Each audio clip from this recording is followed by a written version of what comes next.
베드로전서는 지금으로부터 2000년 전 편지로 쓰인 성경입니다. 이 편지의 발신자는 오늘 말씀에서 이야기하고 있듯이 예수 그리스도의 사도 베드로입니다. 편지를 받는 수신자는 흩어진 나그네라고 이야기하고 있습니다. 곧 사도 베드로가 흩어진 나그네들, 곧 그리스도인들에게 편지를 쓰고 있는 것입니다. 오늘 말씀 중 1절에는 수신자인 이 나그네 그리스도인들에 대한 좀 더 자세한 정보가 소개됩니다. 이 나그네 그리스도인들이 흩어져 살고 있던 곳의 지명들인데요, 본도, 갈라디아, 갑바도기아, 아시아와 비두니아입니다. 그러니 이 편지는 5곳에 흩어져 있던 불특정 다수에게 보내진 회람 성격의 공동서신이다라고 할 수 있습니다. 곧 한 편지를 여러 곳에 함께 둘러볼 수 있게 쓰여진 편지라는 것입니다. 이 사실에서 우리는 한 가지의 궁금증을 가져볼 수 있습니다. 사도 베드로는 왜 사도 바울과 같이 어느 한 지역이나 특정한 교회를 정해서 편지를 쓰지 않았을까? 왜 아시아 지역 여러 곳에 흩어져 있던 이 불특정 다수에게 편지를 보냈을까? 편지 한 통으로 이들 모두에게 말씀을 전할 만큼 어떠한 공통의 문제를 안고 있었을까 하는 질문들입니다. 이 궁금증, 이 질문을 풀어보기 위해서 우리는 먼저 당시 시대 속 상황을 살펴볼 필요가 있습니다. 베드로전서는 주후 64년경에 기록되었다고 전해집니다. 이때는 당시 로마가 기독교를 향해 박해하기를 극에 달했던 시기입니다. 특히 주후 64년 7월경에는 로마의 대화재가 발생합니다. 이 로마의 대화재는 초대교회 성도들이 각지로 향해 나그네로 내몰리는 결정적인 계기가 되기도 하였습니다.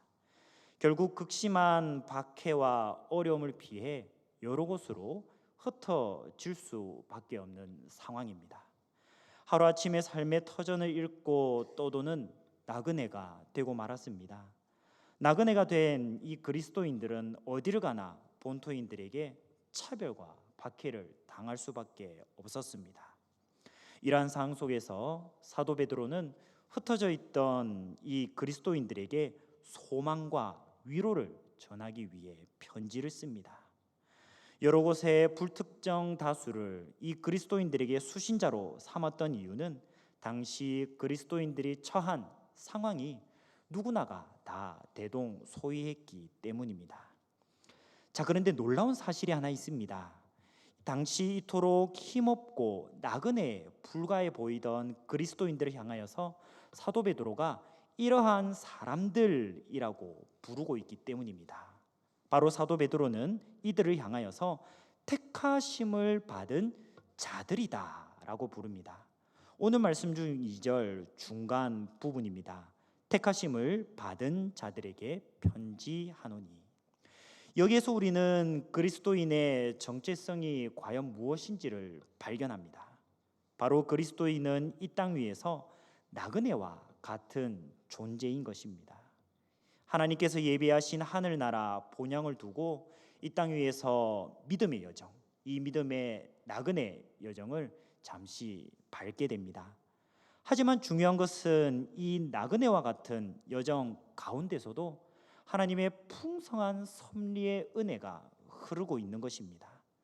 그렇게 정처 없이 떠도는 나그네 같아 보일지라도 우리는 하나님께서 택하신 존재, 택하신 그리스도인이라는 사실을 잊지 말아야 합니다. 이처럼 사도 베드로는 그리스도인이 힘없는 나그네, 또 흩어진 나그네 같아 보일지라도 그리스도인의 분명한 정체성이 있음을 이야기하고 있습니다. 바로 하나님의 택하심을 받은 그리스도인이라는 것입니다.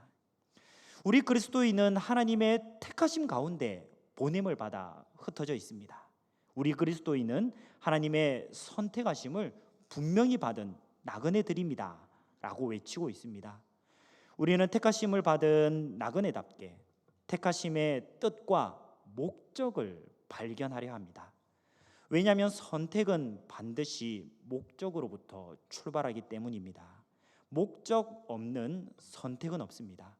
하나님께서 택하셨다라는 말씀은 하나님께서 분명한 목적을 가지고 우리를 부르시고 우리를 택하셨음을 의미합니다.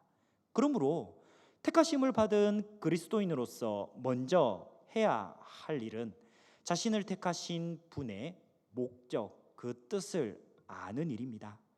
그리고 그 목적 안에서 온전히 나아가고 온전히 순종해야 하는 것이죠.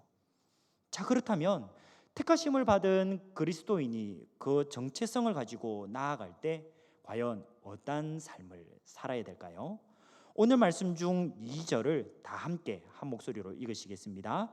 곧 하나님 아버지의 미리 아심을 따라 성령이 거룩하게 하심으로 순종함과 예수 그리스도의 피 뿌림을 얻기 위하여 택하심을 받은 자들에게 편지하노니 은혜와 평강이 너희에게 더욱 많을지어다. 아멘. 먼저 첫째로 그리스도인의 택하심은 하나님 아버지의 미리 아심을 따라 되었다는 사실입니다. 2절 말씀 앞부분은 그리스도인을 향한 삼위 하나님의 사역 가운데 특별히 성부 하나님의 하신 일을 소개합니다. 바로 택하심을 받은 나그네 이 그리스도인은 하나님 아버지의 미리 아심을 따라 되었습니다. 곧 성부 하나님께서 미리 아신 예정에 따라 그리스도인들을 택하시고 택하셨다는 뜻입니다. 하나님 아버지께서 창세전부터 우리를 아셨습니다. 그 예정의 섭리 가운데 선택하셔서 예수 그리스도를 만나 예수 그리스도를 믿게 하셨습니다. 예수 그리스도를 믿고 구원받아 하나님의 자녀가 되게 하셨다는 사실입니다. 이처럼 그리스도인은 하나님 아버지의 미리 아심을 따라 택하심 받은 존귀한 자라는 사실을 믿으시기 원합니다. 하나님 안에서 산 소망으로 가득한 존귀한 존재인 것입니다. 대개 우리는 어떠한 일을 하기 위해서 계획을 세웁니다. 중요한 일일수록 어떻게 계획을 세우죠? 미리 앞서서 오래전부터 계획하고 그 계획에 따라 잘 이루어질 수 있도록 차근차근 진행합니다. 결코 즉흥적으로 서둘러서 대충 하지 않을 것입니다. 오늘 말씀은 하나님께서 그리스도인들을 향한 이 택하심의 계획을 언제부터 하셨다고 말씀하고 있습니까? 하나님 아버지의 미리 아심을 따라 곧 만세전부터 창세전부터 하나님께서는 우리를 미리 아셨습니다. 계획하시고 택하셨고 우리를 통해 일하고 계신다는 사실입니다. 이처럼 우리를 향한 하나님의 택하심은 하나님의 큰 관심사임을 알 수 있습니다. 하나님께서 미리 아셨고 계획하신 대로 우리를 택하시며 끝까지 인도하심을 우리가 믿을 수 있는 이유가 여기에 있습니다. 이처럼 그리스도인의 정체성은 하나님의 미리 아심을 따라 택하심 받은 존재라는 데 있습니다. 창세전부터 하나님의 미리 아심과 하나님의 풍성하신 관심, 그 큰 사랑을 받고 있다는 것이죠. 그리고 그리스도인 한 명 한 명이 예외 없이 실수하심이 없는 하나님의 계획 안에 있어서 쓰임 받습니다. 이러한 정체성을 우리가 가지고 있기에 그리스도인으로서 가지고 있기에 우리가 마땅히 보일 삶의 모습은 어떠해야 할까요? 그것은 바로 어떠한 경우에도 낙심하지 말아야 한다는 것입니다. 우리는 하나님을 바라봄으로 말미암아 낙심하지 않습니다. 왜냐하면 창세전부터 시작된 하나님의 택하심과 계획이 우리의 삶에 처음부터 끝까지 쭉 흐르고 있기 때문입니다. 하루하루를 살다 보면 기대만큼 일이 잘 풀리지 않기도 하고 또 맞닥뜨린 문제가 도무지 해결될 기미가 보이지 않기도 합니다. 또 어느 누구 하나 알아주지 못한다고 생각될 만큼 어려운 상황 가운데 비관하고 있는 가운데 있을 수도 있습니다. 하지만 하나님 아버지께서 그 그리스도인을 아십니다. 우리를 아십니다. 우리 그리스도인을 미리 아시고 택하셔서 예수 그리스도를 만나 믿게 하셨음을 믿으시기 바랍니다. 예수 그리스도를 우리가 만나 믿게 하셨듯이 택하신 우리를 또한 끝까지 이 땅 가운데 인도하실 것입니다. 하나님 아버지의 미리 아심을 따라 택함 받은 그리스도인으로서 이 땅 위에서 나그네로 살아갈 때 우리는 마땅히 어떠한 상황 속에서도 낙심하지 말아야 하겠습니다. 하나님의 미리 아심을 따라 택함 받은 그리스도인답게 낙심하려 하기보다는 우리를 향한 하나님의 큰 계획, 우리를 향한 하나님의 택하심을 바라보아 늘 하나님의 인도하심이 신실하다는 사실을 잊지 말고 바라보기를 소망합니다. 이어서 우리는 둘째로 그리스도인의 택하심은 예수님의 피 뿌림을 얻고 순종하기 위함이라는 사실을 바라볼 수 있습니다. 오늘 말씀 중 2절 중간 부분입니다.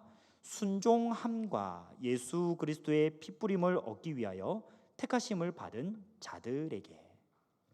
2절 앞부분에서 우리가 첫 번째로 마주했던 성부 하나님과의 일들을 뒤로 하고 이 2절 중간 부분에서는 성자 예수님에 대한 일을 만나게 됩니다. 여기에서 예수님의 피 뿌림을 얻는다라는 표현이 등장하죠. 예수님의 피 뿌림을 얻는다라는 표현은 과연 무슨 뜻일까요? 요즘 우리가 새벽에 함께 나누는 말씀 성경이 레위기입니다. 레위기는 하나님께서 이스라엘 백성들을 향해 정하신 많은 것들을 담고 있습니다. 그 중에 레위기의 시작은 5가지 희생 제사를 소개하며 나아가죠. 이 희생 제사를 통하여서 성막에 나온 사람의 죄가 용서받고 하나님과의 화평을 누립니다. 이 희생 제사를 치르는 과정에서 희생 제물의 피를 번제단 또는 회막 안에 뿌리는 모습이 등장합니다. 이 피를 쏟고 뿌림으로 그래서 나온 사람의 죄가 용서받습니다. 이처럼 예수님의 피 뿌림을 얻는다는 표현은 우리 대신 흘리신 예수님의 피로 말미암아 우리의 죄가, 택하심 받은 그리스도인의 죄가 용서받는 은혜를 얻는 일입니다. 사실 우리는 모든 사람이 죄인이라고 말씀하시는 성경의 이야기를 잘 알고 있습니다. 죄 가운데 태어나고 죄 가운데 살고 죄로 인해 죽음을 지나 영원 지옥 형벌 받는 데까지 나아가고 맙니다. 하지만 하나님께서 세상을 이처럼 사랑하셨습니다. 이처럼 사랑하사 예수 그리스도를 내어주시기까지, 예수 그리스도를 선물로 주시기까지 기뻐하셨습니다. 그래서 예수님을 믿는 자마다 구원받고 하나님의 자녀가 되며 영생을 얻게 하신 것입니다. 그리스도인은 이처럼 하나님의 미리 아심을 따라 택하심을 받아 예수 그리스도의 피 뿌림을 얻은 자라는 사실입니다. 예수님의 피 뿌림을 얻은 자다운 삶, 죄 용서함 받은 그리스도인다운 삶의 모습은 과연 어떠해야 할까요? 2절 말씀 중간에 나타나 있듯이 죄 용서함 받은 그리스도인의 마땅한 삶은 곧 예수님께 순종하는 삶임을 알 수가 있습니다. 이 원어를 살펴보게 되면요, 2절 말씀 속 순종함이라는 단어가 어느 문장에 속해 있는지를 한번 눈여겨볼 필요가 있습니다. 이 순종함이라는 단어는 성령님이 등장하는 문장이 아니라 예수님의 피 뿌림이 등장하는 문장에 속해 있습니다. 곧 예수님의 피 뿌림을 얻은 택하심 받은 그리스도인이라면 마땅히 예수님께 순종할 줄 아는 믿음의 삶을 살아가게 됩니다 라고 이야기하고 있는 것입니다. 곧 자기 삶의 주도권을 자기 자신이 그대로 가지고 있는 것이 아니라 예수님께 내어 드릴 줄 압니다. 하나님께서 예수님이라는 값을 주고 우리의 죄를 사하시며 하나님의 자녀로 영생을 얻게 하셨기 때문입니다. 이제 우리는 자기 자신의 것이 아니라 하나님의 것이 되었습니다. 예수님께서는 구원자이시며 우리의 삶의 주인이 되십니다.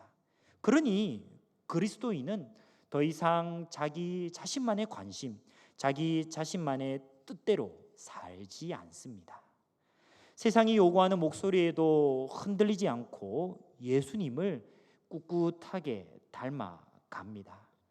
하나님의 미리 아심을 따라 택함 받아 예수님의 피 뿌림을 얻은 그리스도인임을 믿으십니까?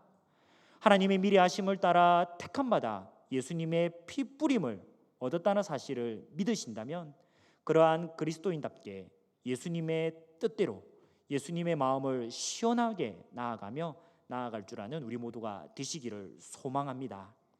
이어서 셋째로 그리스도인의 택하심은 성령이 거룩하게 하게 하심을 위함이라는 사실입니다. 2절 말씀에서 우리는 앞서 성부 하나님의 일, 그리고 성자 예수님의 일들을 만났습니다. 그리고 나서 이제 마지막으로는 우리를 향한 성령 하나님의 하신 일을 또 만나게 됩니다. 성부 하나님께서 미리 아심을 따라 그리스도인은 택함 받았습니다. 우리는 예수 그리스도의 피 뿌림을 얻어 영생을 누리게 되었습니다. 이제 우리 그리스도인은 성령 하나님의 사역 아래에 놓여 있습니다.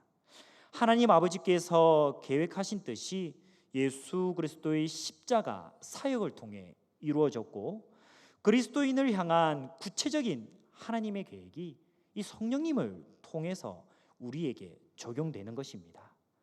과연 하나님께서 성령님을 통해 그리스도인에게 원하시는 뜻은 과연 무엇일까요? 바로 오늘 말씀에서 이야기하고 있듯이 거룩함입니다. 레위기 11장 45절의 말씀입니다. 나는 너희의 하나님이 되려고 너희를 애굽 땅에서 인도하여 낸 여호와라.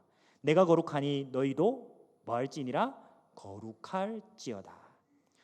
동일한 맥락의 말씀 인용이 이 베드로전서 1장 16절에도 등장합니다. 우리 베드로전서 1장 16절의 말씀을 다 함께 한 목소리로 읽으시겠습니다. 기록되었으되 내가 거룩하니 너희도 거룩할지어다 하셨느니라. 아멘. 이처럼 성령 하나님의 사역 아래에 있는 우리가 거룩한 삶을 살아야 합니다. 거룩한 삶을 산다는 것은 곧 말씀에서와 같이 거룩하신 하나님 아버지를 닮는 일이라 할 수 있습니다. 하나님께서 예수님의 값주고 산바된 하나님의 자녀 우리 그리스도인은 이처럼 하나님 아버지를 닮음이 마땅합니다. 저도 이제 작년부터 자녀를 얻고 보니 참 주위에서 많이 해주시는 이 말씀을 종종 듣습니다. 뭘까요? 아들 유찬이가 참 누구를 닮았다라고 이야기하실까요? 네, 아버지 저를 닮았다고 이야기 많이 하십니다. 이거는 사실 이 세상에 있는 모든 아버지들 또 우리 부모님들이라면 많이 주위에서 들으실 법합니다. 육체 자녀도 부모님 또 아버지를 닮아가듯이 그리스도인은 하나님 아버지를 닮아가야 하지 않겠습니까? 오직 말씀과 기도로 하나님을 알아갑시다. 하나님의 뜻을 더욱 깨달아갑시다. 깨달은 그 하나님의 뜻대로 하나님의 거룩하신 대로 하나님을 닮아가야 하는 것입니다. 물론 거룩하신 하나님 아버지를 닮는 구체적인 모범을 예수님께서 보여주셨습니다. 그러므로 예수님께 순종하는 일, 이것은 아까 두 번째로 살펴본 것처럼 성자 예수님의 일과 관련되어 있었죠. 이 예수님께 순종하는 그리스도인다운 모습은 곧 거룩하신 하나님 아버지를 닮는 일로도 연결됩니다. 그런데 우리가 예수 그리스도의 모범을 따라 하나님 아버지를 닮아가는 이 과정 속에서 반드시 우리에게 필요한 분이 계십니다. 바로 성령님이 우리에게 필요합니다. 연약함이 참 많은 그리스도인들이 어떻게 거룩하신 하나님을 능히 충분하게 닮아갈 수 있을까요? 바로 성령 하나님께서 우리를 도우시기에 가능하다는 사실입니다. 성령님께서 우리의 연약함을 공감하시고 긍휼히 여겨주시기에 가능합니다. 성령님께서 우리와 함께 하시기에 가능합니다. 부모가 성장 중에 있는 자녀를 돌볼 때 세심하고도 주의 깊게, 그리고 할 수 있는 만큼 최선을 다하여서 양육하지 않겠습니까? 우리 성령 하나님께서도 우리가 거룩하신 하나님 아버지를 마땅히 닮아갈 수 있도록 긍휼히 여기시고 필요한 것마다 도우시고 연약한 것마다 강건하게 채워주신다는 사실을 믿으시기 바랍니다. 하나님의 미리 아심을 따라 택함 받아 예수님의 피 뿌림을 얻어 순종함으로 성령님과 함께 거룩하신 하나님 아버지를 닮아 가시기를 소망합니다. 우리가 잘 알고 있는 믿음의 위인 가운데 미국의 제39대 대통령 지미 카터라는 인물이 있습니다. 이 대통령 지미 카터는 교학교 교사로 오랫동안 섬겼다는 이야기 한 번쯤 들어보셨죠? 그는 10대의 나이 때부터 교사로 섬기기 시작했는데 심지어 대통령으로 부임할 당시에도 이 교학교 교사로서의 섬김을 놓지 않았다고 합니다. 이것이 이제 교학교 교사의 섬기는 일이 이어져서 50여 년에 이어졌다고 하죠. 물론 세상 속 시선으로는 이 미국 대통령직이라는 자리와 이 교학교 교사직이라는 자리를 참 비교하기 어렵습니다. 하지만 그럼에도 불구하고 그가 여러 이들 가운데 분주하면서도 또 50여 년이라는 긴 시간에도 불구하고 교학교 교사로 계속 신실하게 섬길 수 있었던 이유 무엇일까요? 그것은 바로 여러 가지 역할들 가운데서도 교학교 교사로 부름받은 자신의 정체성, 자신의 소명을 잊지 않고 기억하고 있었기 때문입니다. 오늘날 우리에게 이 세상을 살아가는 가운데서 참 맡은 많은 역할과 신분들이 있을 것입니다. 우리의 자녀들에게는 부모가 되고, 부모님을 향하여서는 자녀가 되며, 배우자에게는 남편과 아내요, 직장 동료와 이웃을 마주하는 여러 가지 역할과 신분들을 가지고 있습니다. 그런데 우리는 이 가운데서도 특별히 하나님 앞에서 우리가 받은 그리스도인이라는 이 정체성을 잊지 말아야 한다는 것입니다. 그리스도인이라는 정체성을 가지고 하나님 앞에서나 사람 앞에서 우리가 나아갈 때 우리가 어떤 삶의 모습으로 살아가야 되는지, 우리가 어떠한 일을 마땅히 할 줄 알아야 되는지가 분명해지기 때문입니다. 오늘 우리가 그리스도인의 정체성이라는 것을 가지고 나아갈 때 마땅히 살아내어야 할 삶의 모습 세 가지를 살펴보았습니다. 하나님의 미리 아심을 따라 택함받은 그리스도인답게 눈앞에 펼쳐진 여러 어려움, 여러 낙심할 만한 문제들 속에서도 낙심하기보다 하나님을 바라보아야 할 것입니다.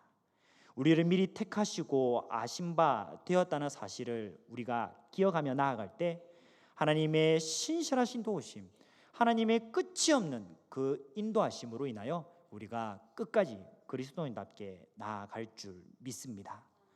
또 우리가 두 번째로 하나님의 미리 아심을 따라 택함 받으므로 예수님의 피 뿌르심을 얻은 그리스도인답게 예수님을 또한 내 삶의 주인으로 인정하시기 원합니다. 예수님을 내 삶의 주인으로 인정하고 내 삶의 주도권을 내어드릴 때 우리는 말씀 속 발견하는 예수님의 뜻 가운데 순종하며 나아가게 될 것입니다. 그리고 마지막으로 하나님의 미리 아심을 따라 택함 받음으로 예수님의 피 뿌르심을 얻어 성령님과 함께하는 그리스도인이 되시기를 원합니다. 성령님과 함께하는 그리스도인답게 거룩하신 하나님 아버지를 닮아가는 거룩한 삶이 될 줄 믿습니다. 그래서 낙심하기보다는 하나님 아버지를 바라보고 또 우리가 예수 그리스도께 순종하며 나아갈 뿐만 아니라 온전한 그리스도인답게 거룩하신 하나님 아버지를 닮아가는 모든 일에 있어 우리 하늘샘 교회 성도들이 함께 그렇게 되기를 소망합니다. 그래서 오늘 2절 말씀 마지막 부분에도 나와 있듯이 그리스도인의 정체성으로 우리가 나아갈 때 풍성한 은혜, 풍성한 평강을 부어주시는 하나님을 굳게 소망하여 나아가는 우리 모두가 되시기를 간절히 소망합니다.